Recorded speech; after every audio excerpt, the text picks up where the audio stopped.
في عزيزي وصفات في الدنيا دي بقت أشهر من رؤساء الدول وأغلى من كنوز توت عنخ آمون. وصفات اتحولت لأسرار حربية بتتحفظ في خزنات متحصنة جوه بنوك، ومحدش يعرفها كاملة غير 2 أو 3 في العالم كله.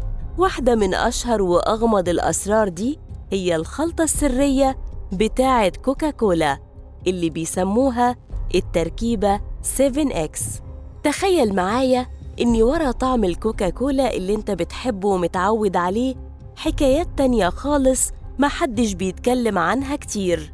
حكايات عن صيدلي كان بيدور على دواء للصداع والتعب فاخترع بالصدفة أشهر مشروب في العالم، وحكايات عن حروب طاحنة بين كوكاكولا وبيبسي، حروب فيها كل حاجة، تجسس وخطط تسويقية شيطانية وإعلانات بتكسر الدنيا. النهاردة في نسمة صوت هنفتح ملف كوكاكولا السري